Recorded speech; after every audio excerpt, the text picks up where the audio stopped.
In basic, that means the laser shooting robots are doing a new review of Star Wars The Black Series, number 4, Chewbacca. So this guy's a little late. I mean, he's been out in the States forever. Hasn't appeared in Canada, like, at all, apart from, like, collector stores and imports. So I collected mine from the States, because I'm like, budget. I want my 6-inch tall Wookiee. So apparently the story behind this guy is he was going to be originally part of Wave 4, I believe, coming out late 2014. Because he's so damn big, they actually redesigned the box kind of around him. And it kind of worked out because Vader came out and he was big and, you know, then it just like, oh look, repackaging is fine, new look. So anyways, enough I know anything about this figure. Enough of the boring stuff, let's get him out. Oh, actually a nice little anecdote on the box. So they have a little... Can I see it there? Exactly. There we go. I never really liked these boxes when they did this thing, but this whole black silhouette on everything. But Chewbacca is Han Solo's co-pilot on the Millennium Falcon. The powerful Wookiee is a courageous fighter, skilled mechanic, and loyal friend who joins the fight to save the galaxy. They actually included a line, which is pretty cool. They've done that with the other figures, but I just never noticed that's true. Chewbacca doesn't really speak, you know, what is termed English in the Star Wars universe, so... Here we go. We got something that he would actually say. Which I kind of funny. Skilled mechanic. Why does Han Solo always yell on when Chewbacca's trying to fix the Millennium Falcon? I don't think he's that skilled. Well, I guess maybe skilled as in Han Solo knows how to pump gas but not do anything else. So yeah, maybe that. And I'm thinking he's also like 7 feet tall and he's covered in fur. I don't think he fits into like a lot of like, you know, trades. Well, no, not necessarily trades. He could bake. He could rip people's arms out You of can their bake, sockets. but you have fur in your food all the time. Yes, there's that. I'm thinking, like, if you try to shove him into, like, you know, like a little... Like, putting him under a car. Maybe you had a Wookiee fix a car, and you try to get him under the car, no matter how much you jack it up, this guy's going to have to fit. So, his bowcaster comes in 2. Yeah. Which is a completely pointless weapon, to be honest. It's a little redundant, right? It's basically it's basically a crossbow, except for there's no bolt. Except if you have this, it's basically a gun. So, really... So a little pig in the back. So, apart from bizarre redundancy in the weapon, it's kind of cool looking, though. I've always been partial to, like, archery and, you know, crossbows and shit. So. I thought you said people had problems with assembling this. Well, maybe it was just on that one sample. I just saw there's a site I follow that indicated that he had problems with it staying on. Oh, I can't hear you with the crinkling. Oh, the crinkling. Oh, God. I hit these packaging. Look how tall he is. He puts that Vader. He puts that Vader to, well, it's a pretty fair scale actually. He's what the huge. Vader, the Black Series Vader, Samurai, no, Samurai Vader? The Samurai Vader we covered last week. Let's grab. So yeah, I think we should. We're going to do a group shot later just to show how big this freaking Wookiee is. Yeah, this is actually a really well sculpted figure. That's one thing about Hasbro's line is that, you know, we may like and not like what they do with it, but whenever they sculpt something, goddamn. Like, I don't remember how... Pinchy. Pinchy, I have Wookiee. Let's make him stand up straight. Am I still in frame? Oh, good, I am. Yeah, make him stand up straight, yeah. I mean, that's the thing. I think Vader is supposed to be... He's augmentively huge anyways, and this is, bear in mind, different scale, but he's still taller than they look like they're Vader. holding hands. I like to so share the world. I think Vader is actually a little shorter than that compared to Chewbacca, so I think, yeah, it's a completely different skill in here, but... It is. But nice if we had a Darth Vader to compare the size comparison. Exactly. But so, just for sizing, and we've also got his... In case you want to know how big the Vader is compared to this line. This is how big Chew is to Han Solo, which is, again, why when they redesigned the packaging, they redesigned it around him, because he's so fucking big. Really well sculpted, great detailing. Let's get that. You know, I think it's been pointed out that, again, I think the paint on the arms... It's like really dark on like the upper limbs, like the thighs and like the shoulders. Yeah, but he did have different shades of fur anyway. I mean, it's shading. It does look a little jarring because it doesn't blend as well when you go into like the elbows and stuff. But his sculpt does unfortunately inhibit some of the articulation. Like he's got like a furry crotch pieces everywhere. I mean, honestly, like Chewbacca's not going to be doing like yoga poses anytime soon. He was never really that flexible anyway. So, no, they did get. Some decent stuff joint. I don't want to bend that too much. It's not my figure after all. Yes, please. But he does get some pretty decent articulation, even with the fur hanging. Exactly. Yeah, so that's the thing. Except for you don't get much head articulation. No, he's basically that's pretty much all you get. Left or right, nothing else. A little bit up and down, not too much. Yeah, but like the bandolier, like ooh, are you taking Chewbacca's clothes off? He's stripping. He's such a. He's a naked Wookiee now. Or when we think about it, he's been naked all along. They've had a giant walking naked carpet as part of the rebellion crew. Wookiees are awesome. So, the bowcaster. Yeah, so I guess he'll fit, most likely looks like his right hand. I'm pretty sure it's right hand. He's a righty. You got the trigger finger in there. Like trigger finger. The only thing about, these rifle stocks, even on G.I. Joes, I always figured they're always weird like that. Like, how do you get them in their hands? Because it's just, unlike the real hand that actually has opening, closing motion, it's a little tricky sometimes. Or is he left-handed?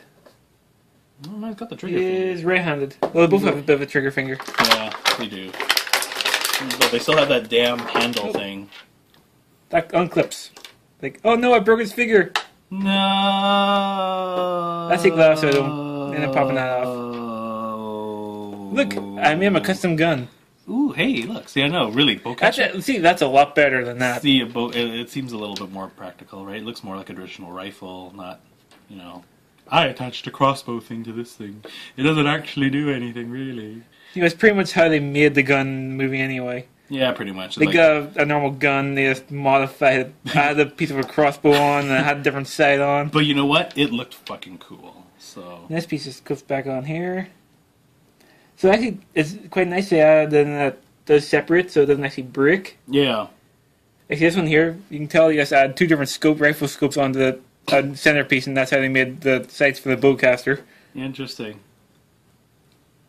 Well, it was, I don't know, I think I kind of remember it was like a middle budget, it wasn't like a low budget movie, right? But it was a pretty low budget movie and invested a lot of money into it, because no one would invest money in him. Exactly. That's until then the movie came out like, oh wait, he actually makes good movies. Well, yeah, until the prequels came out. But anyways...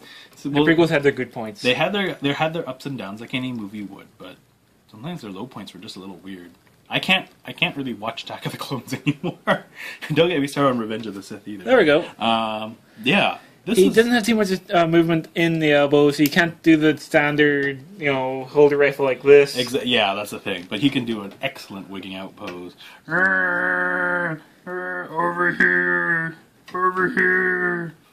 But no, this is a really nice addition to the Black nice series. pin in the belt and everything for the satchel and everything else. It's quite clean. And actually, I bought this one online. His face app is actually really nice. I mean, yes, they're considering two little dots for eyes and noses, but it's really clean. Open mouth. Doesn't look like a blow-up doll. Then again, he's not human, so it's kind of easier to not fail on the blow-up doll look on an open mouth sculpt here. All in all, really good. I really like this figure. I mean, this is the thing about the Black Series. A lot of people don't like the character selection, or we get some weird, bizarro sculpts. But this is one of the gems of the line. Kind of like the Fett Man and the other ones who I don't own. The Luke's okay.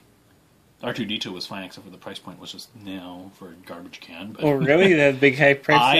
He was $25. I mean, this is the problem. Because now we're trying to adjust to it. I think this came out. The prices just went up on 6-inch figures from $20 to $25. And when you try to say R2-D2 is $25, I mean, that doesn't look like it sometimes. That doesn't really work. It's just now he looks like he's masturbating. Which brings me to the next question. You're welcome, YouTube. Where are Wookiee genitals? Does Chewbacca just freeballing? He's pretty freeballing. Does it just kind of like retract in and out during the deed or something? I don't know. I mean, no. Look at monkeys and birds. And stuff like that. If it makes us feel better for all you viewers out there, and Brandon's fans. Well, exactly, or anyone who's morbidly curious, is that he doesn't... But it's quite nice he actually sculpted the individual toes underneath. Toes underneath, right? I know. See, this is the thing. It's a dual purpose thing. We can show that Chewbacca doesn't have any visible junk. It's definitely a spread eagle. He's such a slut. I think Brandon Jones is such a slut. No, he's a slut. And well, to get his belt, the satchel was down, you gotta put it underneath his neck fur, basically. Exactly. But all in all, it's really good. I would highly recommend this figure, especially if you got his companion piece known as Han Solo. So look at them. They're buddies. They got each other's back. And then in the comics, they killed off Chewbacca. And that was really stupid. And the books they killed him off too. Oh God, why? But don't worry, that whole continuity is no longer existing because the new movies. Oh, that's right. Basically, they're retconning things. They said the books and comics are no longer around. They don't count. They don't count anymore. We basically restarted the whole series. Oh, you long-time fans, fuck you. We're changing everything. Well, they couldn't make it a series continuing otherwise. Otherwise, the only way they could do it would be to make the books and the movies. Or kind of like how they've done stuff like The Walking Dead. Give us something new when we know the source material to death. Change it up so that we can get some genuine surprises. Give us something we don't expect. Instead of, paint by numbers where we're like, we know. Kind of like Game of Thrones, I think, has fallen into that because it's... They see some characters. They have changed some things, and obviously Book 6, this is going to... They can't not kill some major characters. Book 6 is going to completely eclipse the book. Anyways, wrong topic, but yes, you kind of see what we're putting down. Yeah, they couldn't have continued the book line, so I think Chewbacca's going to live for a little bit longer. He is a fan favorite. Han Solo doesn't have any visible genitals. I mean, he's got pants. I think we've got to end this video before Brent continues to try to look up more genitalia. So. And also... the first interracial couple. Also, that does come off a little bit. I think that's what they were getting at. I think it doesn't take much to... A little tack of super glue will hold that right in. I think so. And I think this makes a lovely picture. I think we should freeze frame it, and we're going to put a Photoshop background behind it. Are we? Yep. I'll let you spend the time to do that. Yes, we are. It's going to look beautiful. Well, thanks for watching, YouTube. Maybe we'll be back with another Star Wars review down the road. Line somewhere. We'll see what we get. And we got flashbacks. Let's just put it this way. Things didn't always used to look this good. No. Let's just say... You saw some of the old Chewbacca figures. Oh, you bet. I've got some of those ones. Look forward to our flashback reviews of old figures. Yes, I think we're going to try and get that down the road. So don't forget to like and subscribe. And most importantly, thanks for watching. Yes, thank you for watching, YouTube. See ya.